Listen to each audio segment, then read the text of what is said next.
بسم اللہ الرحمن الرحیم الحمد للہ رب العالمین والصلاة والسلام علی رسولہ الامین وعلی آلہ واصحابہ اجمعین ومن تبعہم بإحسان الی یوم الدین اما بعد۔ آج کے اس ویڈیو میں ہم بات کریں گے اللہ تبارک و تعالیٰ کے ایک نام الظاہر کے بارے میں۔ لغت کے اعتبار سے دیکھیں گے تو ظاہر کا معنی ہے جو ظاہر ہو، باطن کے خلاف۔ ظہر یظہر، ظاہر ہونا، اسی سے ظہیر ہے یعنی مدد کرنے والا۔ اللہ نے کہا والملائکۃ بعد ذلک ظہیر۔ عربی زبان میں کہا جاتا ہے ظہرت، یعنی میں چڑھا۔ اگر گھر کا معنی ہو علوت البیت، ظہرت البیت۔ اسی طرح ظہرت علی الرجل کہا جاتا ہے، یعنی میں آدمی پر غلبہ پایا، غالب ہو گیا اس پر۔ الظہر من الارض، ایسی جگہ کو کہتے ہیں جو تھوڑا اٹھا ہوا ہو، اونچا ہو اور سخت ہو۔ اور بطن اس کو کہتے ہیں جو نرم ہو۔ ظہر الشیء یعنی ظاہر ہونے کے معنی میں۔ قرآن مجید میں ایک جگہ وارد ہے ظاہر بھی، هو الاول والآخر والظاہر والباطن وهو بكل شیء علیم۔ اللہ کے حق میں ظاہر کا معنی کیا ہوگا؟ یعنی ظاہر، اللہ تبارک و تعالی ظاہر یعنی علم کے اعتبار سے ہر ایک کے بارے میں جاننے والا، ہر ایک پر ظاہر علم کے اعتبار سے۔ اور باطن یعنی ہر چیز کے بارے میں علم کے اعتبار سے باطن۔ ابن جریر رحمہ اللہ فرماتے ہیں ظاہر یعنی جو بھی چیز اس سے نیچے ہے، اس سے نیچے ہے، ہر ایک کو اللہ تبارک و تعالی جاننے والا ہے، اور وہ ہر چیز پر بلند ہے، پرے ہے، عالی ہے۔ زجاج کہتے ہیں ظاہر یعنی جو دلائل کو بیان کر کے رکھا ہے عقل کے لیے، اور اللہ تبارک و تعالی موجود ہے یہ ظاہر کیا ہے، وہ ایک ہے، یہ بھی جو ہے دلائل کے ساتھ لوگوں کے سامنے واضح کیا ہے۔ عربی زبان میں کہتے ہیں کہ ظہر فلان فوق السطح، یعنی فلاں آدمی جو ہے چھت پر چڑھا، اس کو کہتے ہیں ظہرا۔ تو گویا کہ ظاہر میں علو کا معنی بھی ہے، بلندی کا معنی بھی ہے۔ اللہ تعالیٰ ہر چیز پر بلند ہے، ہر چیز سے بلند ہے، ہر چیز سے پرے ہے۔ اور پرے یا بلند اس سے مراد محل کے اعتبار سے نہیں کہ اللہ تبارک و تعالیٰ جگہ کے اعتبار سے، مکان کے اعتبار سے پرے ہے، وہی خاص مراد نہیں، بلکہ اللہ تعالیٰ ہر اعتبار سے پرے ہے، شان کے اعتبار سے بھی، بادشاہت کے اعتبار سے بھی، ہر لحاظ سے۔ زجاجی کہتے ہیں باطن، اس میں فاعل ہے بطنہ سے، یعنی باطن جب کوئی چیز ظاہر نہ ہو تو باطن کہتے ہیں، اور ظاہر جو چیز ظاہر ہو باطن نہ ہو اس کو ظاہر کہتے ہیں۔ تو اللہ تعالیٰ ظاہر بھی ہے، باطن بھی ہے۔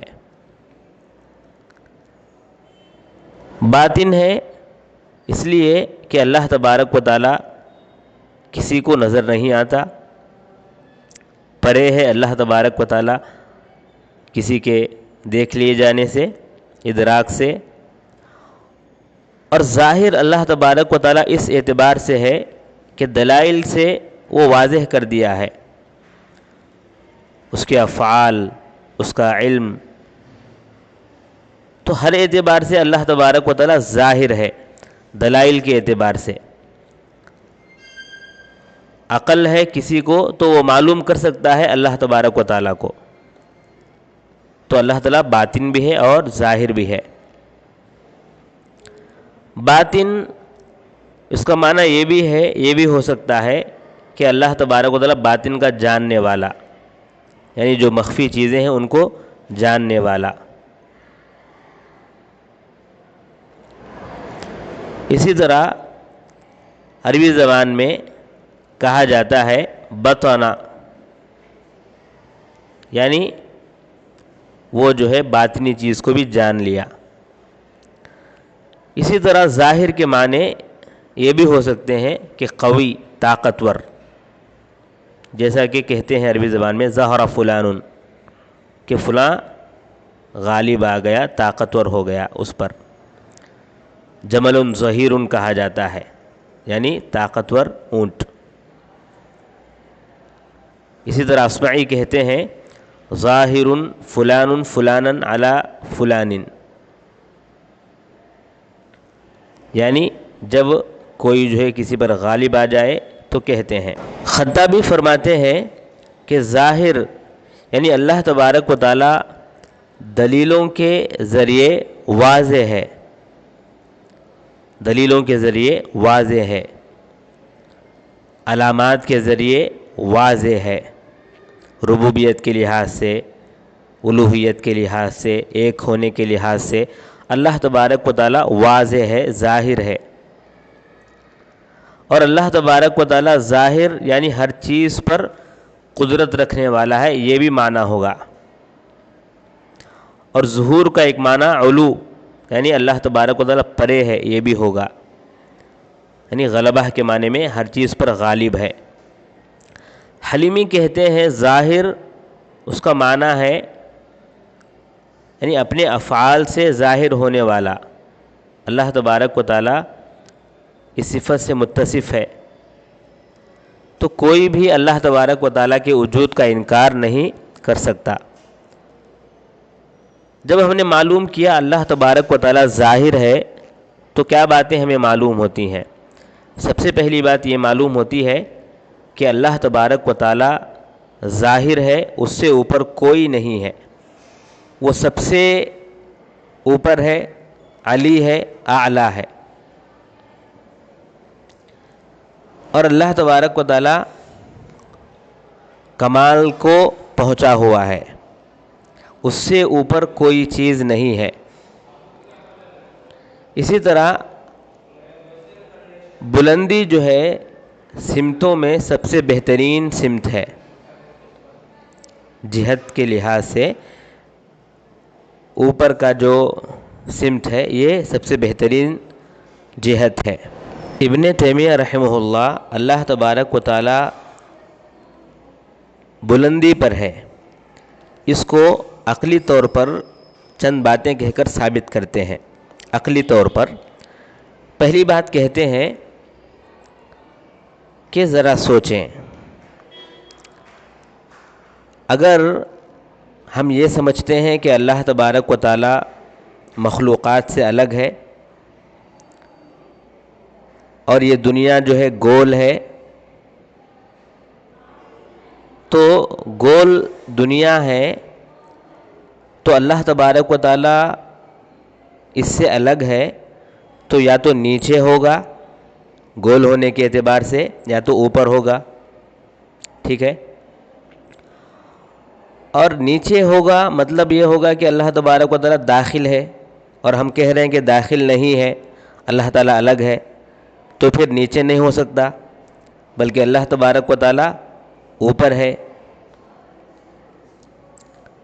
جب اللہ تبارک و تعالی اوپر ہے تو بات واضح ہے کہ اللہ تبارک و تعالی اوپر ہے،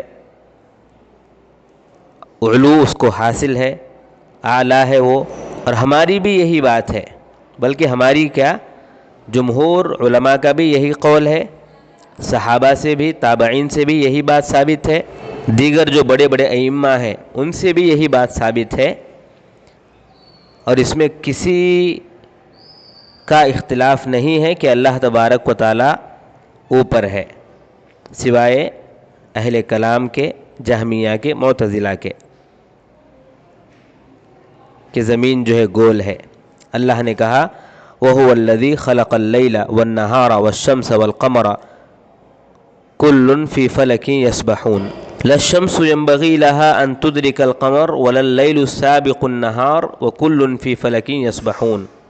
یہ دو آیتیں ہیں، اور اس میں واضح طور پر بیان کیا گیا کہ آپس میں یہ گھوم رہے ہیں۔ تو اس سے معلوم ہوا کہ اللہ تبارک و تعالی جو ہے علو پر ہی ہے، اعلیٰ ہی ہے۔ کیوں؟ اللہ تبارک و تعالی نیچے تو نہیں ہو سکتا، کیونکہ داخل ہوگا نیچے ہے، اور اللہ تعالی ہم کہتے ہیں کہ اللہ تعالی مخلوق سے الگ ہے تو اوپر ہی ہوگا۔ دوسری بات وہ ذکر کرتے ہیں عقلی طور پر کہ یہ بات فطرت میں ہے ہر انسان کے، ہر انسان یہی بات جانتا ہے، یہی سمجھتا ہے کہ خالق اوپر ہی ہے۔ کوئی یہ نہیں کہتا کہ خالق جو ہے نیچے ہے۔ آپ جس سے بھی پوچھیں ہر ایک آدمی یہی کہے گا خالق جو ہے اوپر ہے۔ تیسرا طریقہ عقلی طور پر یہ ثابت کرنے کا کہ اللہ تبارک و تعالیٰ اوپر ہے، لوگ جب کبھی اللہ تبارک و تعالیٰ کو پکارتے ہیں، کوئی بھی حاجت کے وقت اللہ سے مانگتے ہیں، تو کیا کرتے ہیں لوگ؟ ہاتھوں کو اٹھاتے ہیں اوپر کی طرف۔ تو خود بخود لوگ ہاتھوں کو اوپر اٹھاتے ہیں۔ کیوں اٹھاتے ہیں؟ اس لیے کہ اللہ تبارک و تعالیٰ اوپر ہے۔ وہ دائیں جانب یا بائیں جانب یا پیچھے کی طرف نہیں اٹھاتے، بلکہ اوپر کی طرف اٹھاتے ہیں۔ تو خود یہ ان کا اٹھانا حاجت کے وقت، ضرورت کے وقت لوگ جو اٹھاتے ہیں، اوپر اٹھاتے ہیں، تو یہ خود اس پر دال ہے، یعنی گویا کہ فطرت میں یہ بات ہے کہ اللہ تبارک و تعالیٰ اوپر ہے۔ چوتھی بات کہتے ہیں کہ آپ ہی سوچیں اللہ تبارک و تعالیٰ کے لیے ہم ایسی صفت کو ہی چنیں گے جو صفت اس کے کمال پر دال ہو۔ مثال کے طور پر اللہ تبارک و تعالیٰ زندہ ہے، نعوذ باللہ، یا میت ہے، تو ہم کہیں گے اللہ تبارک و تعالیٰ زندہ ہے، کیونکہ کمال یہی ہے۔ اسی طرح اللہ تبارک و تعالیٰ علم والا ہے یا جاہل ہے، تو ہم کہیں گے علم والا ہے۔ اسی طرح اللہ تبارک و تعالیٰ قدرت والا ہے یا عاجز ہے، تو ہم کہیں گے قدرت والا ہے۔ اسی طرح ہم کہیں گے کہ اللہ تبارک و تعالیٰ بات کرنے والا ہے یا بات کر نہیں سکتا، تو ہم کہیں گے بات کرنے والا ہے۔ اسی طرح اللہ تعالیٰ سن سکتا ہے یا نہیں سن سکتا، تو سننے والا ہے۔ دیکھ سکتا ہے یا نہیں دیکھ سکتا، دیکھنے والا ہے۔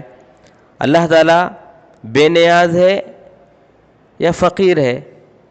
یقیناً اللہ تبارک و تعالیٰ بے نیاز ہے۔ اللہ تبارک و تعالیٰ موجود ہے یا موجود نہیں ہے؟ یقیناً موجود ہے۔ اللہ تبارک و تعالیٰ عالم میں داخل ہے یا الگ ہے؟ عالم سے الگ ہے۔ اللہ تعالیٰ نیچے ہے یا اوپر ہے؟ تو یقیناً کہیں گے اوپر ہے۔ تو ہر آدمی یہ تسلیم کر لے گا کہ اللہ تبارک و تعالیٰ اوپر ہے، کیونکہ کمال یہی ہے۔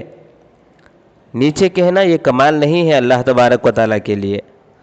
تو اللہ تبارک و تعالیٰ کے لیے کمال اسی وقت ہے جب ہم کہیں گے کہ اللہ تبارک و تعالیٰ اوپر ہے، اور اس سے اوپر کوئی نہیں۔ اللہ کے نبی صلی اللہ علیہ وسلم نے بھی کہا انت الاول فلیس قبلک شیء وانت الآخر فلیس بعدک شیء وانت الظاہر فلیس فوقک شیء وانت الباطن فلیس دونک شیء۔ دیکھیں کیا کہا، وانت الظاہر فلیس فوقک شیء۔ اللہ تبارک و تعالیٰ سب سے اوپر ہے، اس سے اوپر کوئی نہیں۔ پھر اس کے بعد اللہ تبارک و تعالیٰ نے اپنی رحمت کو واضح کیا، آسمان سے اللہ تبارک و تعالیٰ بارش کو برسایا، اپنی رحمت کو برسایا۔ تو اللہ تعالیٰ ظاہر ہے، اس سے اوپر کوئی نہیں ہے، اور اسلاف کا عقیدہ بھی یہی رہا ہے کہ اللہ تبارک و تعالیٰ دنیا کے آسمان پر نازل ہوتا ہے، اور ہمیشہ اللہ تبارک و تعالیٰ عرش پر مستوی ہے، دنیا کے آسمان پر نازل بھی ہوتا ہے، اور اللہ تبارک و تعالیٰ بلند بھی ہے، علی بھی ہے، اعلیٰ بھی ہے، قربت میں بھی وہ علی ہے۔ اسی لیے اسلاف میں سے یہ بھی کہتے ہیں کہ اللہ تبارک و تعالیٰ آسمانوں میں نہیں، بعض کہتے ہیں کہ نہیں، آسمانوں کے درمیان ہی ہے، اور اللہ تبارک و تعالیٰ تمام مخلوقات سے بڑا ہے۔ اسلاف کا یہ بھی عقیدہ ہے کہ اللہ تبارک و تعالیٰ آسمانوں کے درمیان نہیں ہے، حالانکہ بعض لوگ کہتے ہیں کہ اللہ تبارک و تعالیٰ آسمانوں کے درمیان ہے اور وہ ان سے بڑا بھی ہے۔ یہ جاہل لوگ ہیں، گمراہ لوگ ہیں، جو قرآن و سنت سے ثابت ہے اور جو عقل سے ثابت ہوتی ہے اس کا یہ انکار کرنے والے ہیں۔ کیسے ہو سکتا ہے اللہ تبارک و تعالیٰ ان لوگوں کے درمیان بھی؟ تو یہ بات غلط ہے۔ ہمارا عقیدہ یہی ہوگا کہ اللہ تبارک و تعالیٰ آسمانوں میں، یعنی آسمانوں کے درمیان نہیں ہے۔ پانچواں طریقہ بتاتے ہیں کہ جب اللہ تبارک و تعالیٰ دنیا سے الگ ہے تو یا تو وہ احاطہ کیے ہوئے ہے یا احاطہ نہیں کر سکتا۔ جو احاطہ کیے ہوئے ہے وہ لازم بات ہے کہ وہ اوپر ہی ہوگا، اور عاقل جو بھی ہیں سب یہی کہتے ہیں کہ سورج، چاند، ستارے یہ سب آسمان میں ہیں، اسی طرح بادل، پرندے یہ ہوا میں ہیں۔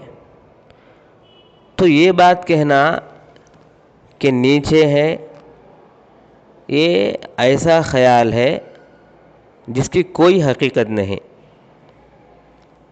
جیسا کوئی آدمی الٹا لٹکا ہوا ہے، پاؤں کے بل لٹکا ہوا ہے، وہ یہ کہے کہ آسمان میرے نیچے ہے، تو یہ ایسی بات ہے جس کی کوئی حقیقت نہیں۔ کبھی ایسا نہیں ہوتا کہ وہ سب چیزیں ہمارے نیچے ہوں، ایسا نہیں ہو سکتا۔ تو اللہ تبارک و تعالیٰ بھی نیچے نہیں ہے بلکہ اوپر ہی ہے۔ تیسری بات جو معلوم ہوتی ہے وہ یہ ہے کہ اللہ تبارک و تعالیٰ اترتا ہے، اللہ تبارک و تعالیٰ اترتا ہے، اس کا نام ظاہر ہے۔ اور ابن تیمیہ رحمہ اللہ فرماتے ہیں کہ سب سے اچھی بات یہ ہے اسماء اور صفات میں کہ جو بھی نصوص میں ثابت ہے اس کو ہم ثابت کریں، اللہ تعالیٰ نے جو ثابت کیا اس کو ثابت کریں، اور اللہ کے نبی صلی اللہ علیہ وسلم نے جس کو ثابت کیا اس کو ہم ثابت کریں، اور اللہ تبارک و تعالیٰ جس کی نفی کیا ہے ہم بھی نفی کریں، اور اللہ کے رسول صلی اللہ علیہ وسلم جس کی نفی کیے ہیں اس کی بھی ہم نفی کریں۔ تو اللہ تعالیٰ اترتا ہے، یہ ثابت کیے ہیں اللہ تبارک و تعالیٰ، تو ہم بھی ثابت کریں گے کہ اللہ تعالیٰ اترتا ہے، آتا ہے۔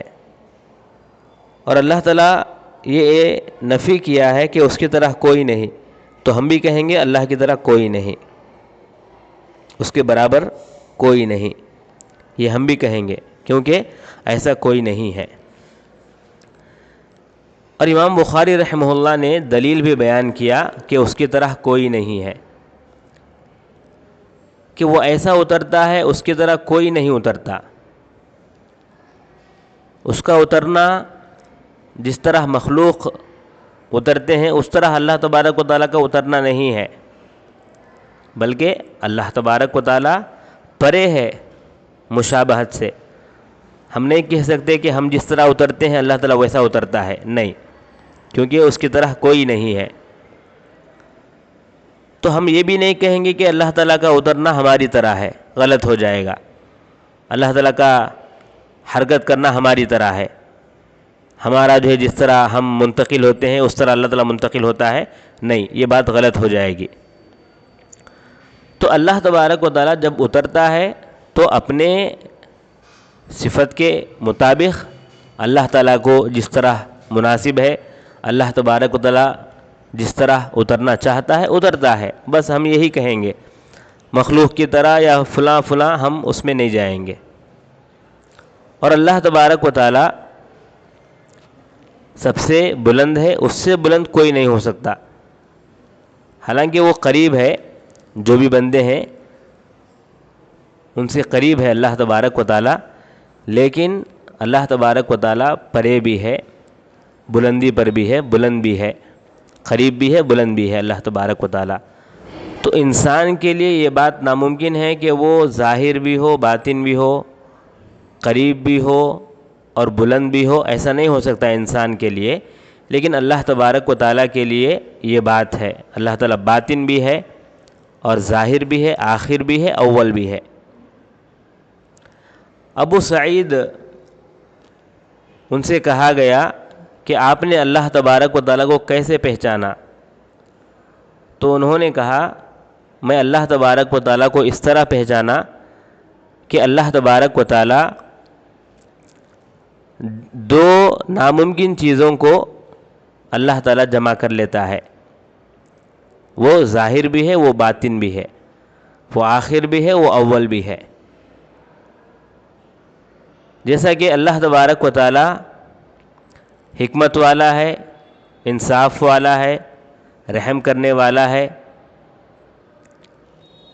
اور جو گنہگار ہیں ان کو مرنا کرنے کی قدرت بھی رکھتا ہے، لیکن ان کو چھوڑے ہوئے ہے، حکمت ہے وہ، اللہ تعالیٰ جانتا بھی ہے۔ تو اللہ تبارک و تعالیٰ ان تمام چیزوں کو جانتے ہوئے، معلوم کرتے ہوئے بھی اللہ تعالیٰ حکمت کے تحت چھوڑے ہوا ہے۔ جب پوچھا گیا روح کے بارے میں تو اللہ تبارک و تعالیٰ نے کہا الروح من امر ربی وما اوتیتم من العلم الا قلیلا، آپ کہہ دو کہ یہ میرے رب کے حکم سے ہے اور تم بہت کم علم دیے گئے ہو۔ حدیث میں بھی ہے کہ جب خضر اور موسیٰ علیہ السلام کشتی میں جا رہے تھے تو اس وقت مثال دیا گیا کہ جس طرح جو ہے چڑیا چونچ مار کے جو وہ علم ہمارے پاس ہے، باقی سمندر کا جتنا علم ہے وہ اللہ تبارک و تعالیٰ کے پاس ہے۔ تو اللہ تبارک و تعالیٰ جن چیزوں کی نفی کرتا ہے ہم بھی کیا کہیں گے؟ یہ تمام چیزیں اللہ کے لیے نہیں ہیں۔ اللہ نے کہا اللہ لا الہ الا ہو الحی القیوم لا تأخذہ سنۃ ولا نوم وتوکل علی الحی الذی لا یموت، تو ہم بھی کہیں گے اللہ تعالیٰ مرتا نہیں ہے، اس کو نیند نہیں آتی ہے، اور اللہ تعالیٰ جو ثابت کرتا ہے اس کو ہم بھی ثابت کریں گے۔ تو جس طرح ہم کہتے ہیں کہ اللہ تبارک و تعالیٰ کے لیے موت نہیں ہے، اسی طرح ہم بھی کہیں گے اللہ تبارک و تعالیٰ نیچے بھی نہیں ہے، بلکہ اللہ تبارک و تعالیٰ بلندی پر ہے، اعلیٰ ہے، کیونکہ اس نے کہا کہ وہ اعلیٰ ہے۔ اور اسی طرح یہ جو بات ہے کہ وَأَنْتَ الْبَاطِنُ فَلَيْسَ دُونَكَ شَيْءٌ، اس سے یہ سمجھ میں نہیں آتا کہ اللہ تبارک و تعالیٰ نیچے ہے، بلکہ وہ جاہل ہوگا جو اس طرح سمجھتا ہوگا کہ اللہ تبارک و تعالیٰ نیچے ہے، وَأَنْتَ الْبَاطِنُ سے مراد علو کا معنی نہیں جانتا ہوگا۔ اللہ تبارک و تعالیٰ علی ہے اور باطن بھی ہے، اعلیٰ بھی ہے، باطن بھی ہے۔